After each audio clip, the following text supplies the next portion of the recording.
ብዙ ኮሜንት አይቻለሁ። እርጉዝ ነሽ ወይ? እኔም ተደናብሬያለሁ። እኔም ግራ ተጋባሁ።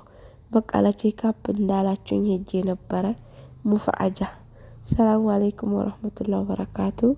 ውድና የተከበራችሁ ውድ ቤተሰቦቼ ሁላችሁም በያላችሁበት አላህ ይጠብቃችሁ ይጠብቀን። ለቤት የመዲስ ሆናችሁ ሰብስክራይብ አድርጉ፣ ቪዲዮ ላይክ ማድረግ እስከ መጨረሻው ተከታተሉ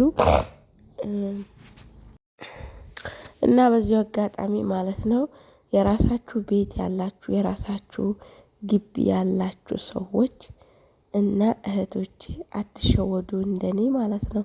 እኔ ተሸውጃለሁ። እኛ ግቢ ላይ እንትን የተባለው እኔ ቤት ግቢ ላይ የተተከለው እንጨት ያው እንጨት ነው፣ ዞሮ ምንም አያረግም፣ ጥላ ነው እንጂ ምን ፍሬ የለው ምን የለው። ይሄ ጥድ የሚባለው የተለያዩ እንጨቶች ናቸው የተተከሉት በዙሪያው ማለት ነው። በዛ ጊዜ እኔ ቤት የሰራው ጊዜ እዚሁ ዳሳ ላይ ውሃ በጣም ችግር ነበረ። ውሃ ተገዝቶ ነው እንግዲህ የተደፋላቸው እንዲያድጉ ማለት ነው። እንጨቱ እንዳለ ግቢው የኔ እንጨት ነው። እንጨት ጥላ ትጠላላችሁ ሞልቷል።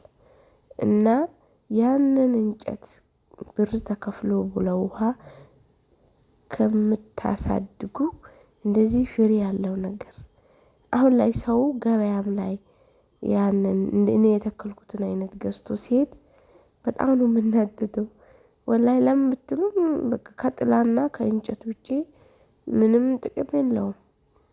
ይሄ ግን አቮካዶ፣ ማንጎ የተለያዩ ፍራፍሬዎችን ብትተክሉ ፍሬ ያላቸው ትጠቀሙበታላችሁ።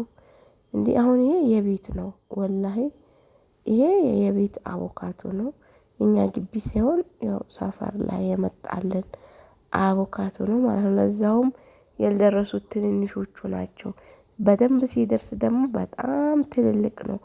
አንዱ ሳህን ይሞላል ወላሂ ማሻአላህ ነው። እና ማሻአላህ በሉ እንግዲህ ጥሬ ነበሩ እነዚህ አቮካዶዎች። ከዛ በስለዋል። ጁሳቸውን ለመፍጨት ጁስ ለመፍጨት የቆራረስኩት ነው ማለት ነው። እና ቤት ላይም ቢኖር እንግዲህ አስቡት፣ በፈለጋችሁበት ሰዓት ቤታችሁ ላይ ታገኙታላችሁ። አልፎም ተርፎ ከራሳችሁም አልፎ ለሰውም በዛው ልክ ደግሞ ትሸጡታላችሁ።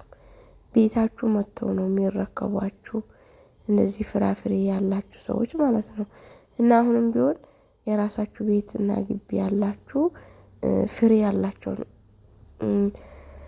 አትክልቶችን ትከሉ። እንጨቶቹ ምንም አይጠቅሙም ለማገዶና ለአንዳንድ ነገር ውጪ ሌላ ፍሬ የለውም እላችኋለሁ። እኔ ግቢ ያለው ትልቅ ነበሩ።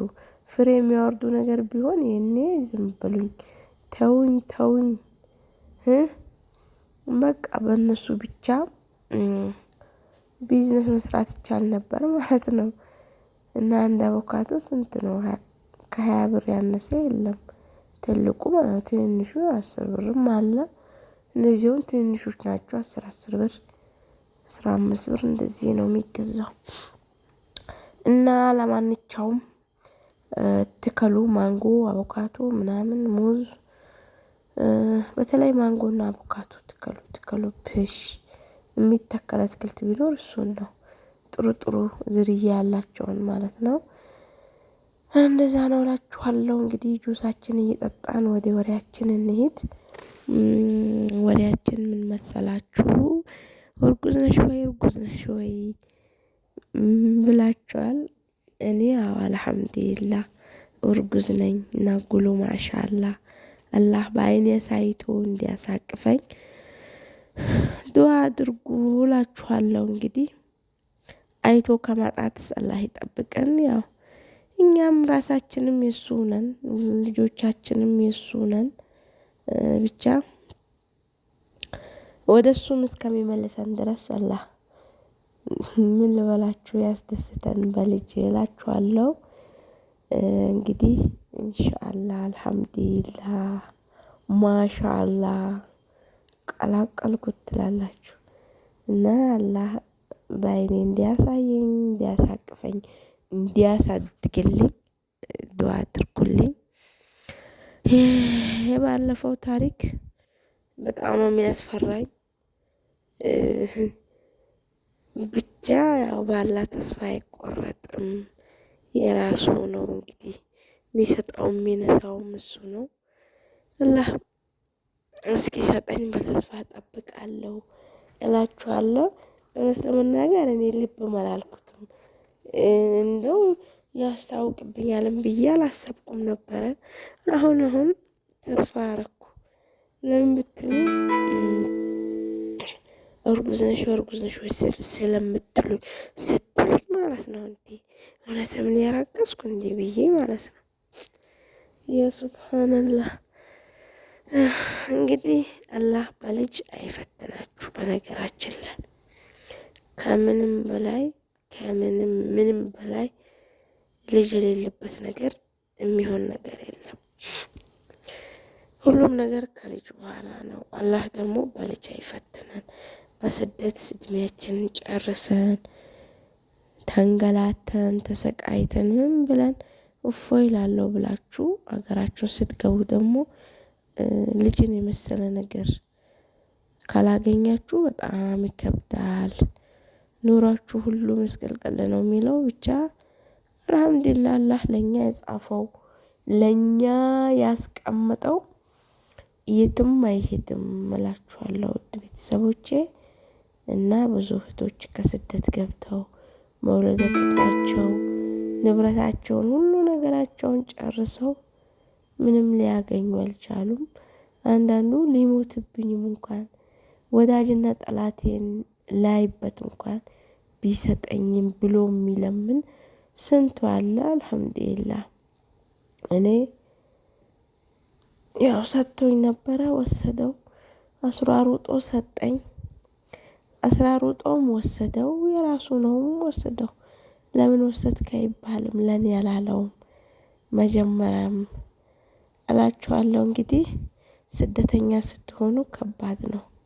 እንደፈለጋችሁ በቃ እኔ እንጃ። እዚህ የሚኖረው ሰውና ከስደት የመጣው ሰው እርግዝናው ምኑ ሁሉም አንድ አይደለም። አሁን እዚህ ያሉት እየነገዱ እየተሸከሙ ምን እያሉ አንድ ቀን እንትን ሳይሉ ማሻአላህ ይወልዳሉ።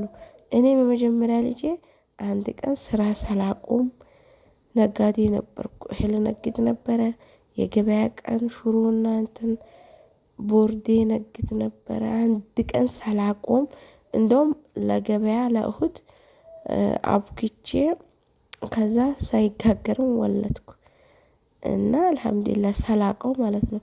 አሁን ግን ምን እንጃ በዛም ልጅ አሁንም በዚህም ልክ ተቀመጠ አልተቀመጠ ህመም ነው። ቆረጠኝ ነው ፈለጠኝ ነው። እኔ ምን ሆኜ ነው? ድሮ ሳላቀው እንዲሆኜ ነበር። አሁን ተጨማልቄ ነው ላለው ለራሴ ማለት ግን መጨማለቅ አይደለም። ውስጣችን ሳስቶ ይሆን? እኛ ስደተኞች ጉልበታችን አልቆ ይሆን? አላቅም። በጣም ያደክማል። እኔ አልቻልኩትም። ብቻ አላህ ያጠንክረን እላችኋለሁ ውድ እህቶቼም። እና ራሳችሁን ጠብቁ። እዛም ሆናችሁ ከባድ እቃ የሆነ ከአቅማችሁ በላይ የሆነ ነገር ላለማንሳት ሞክሩ። እኔ የታመመ ልጅ ነበረ። እሱ ይመስለኛል እንግዲህ አላህ ነው የሚያውቀው። እኔ እንጃ። ሳነሳስ ምን ስል አንድ የሚጎዳኝ እሱ ነው። ሌላ እንግዲህ መድሪ እኔ እንጃ አላቅም። አላህ ያውቃል እላችኋለሁ ውዶቼ። ጁሳችንን ጣጣን። የቤት ነገር እንዴት ይጣፍጣል! እና ለማንኛውም እንግዲህ ዱዓ አድርጉልኝ ያለፈው ታሪክ እንዳይደገምብኝ። ሁላችሁም በዱዓችሁ በጸሎታችሁ አስቡኝ። በሰላም ወልጄ እኔም ደስታዬን ከእናንተው ጋር እንድካፈል ያድርገኝ እላችኋለሁ። እና ለማንኛውም ለቤት አዲስ ሆናችሁ ሰብስክራይብ አድርጉ።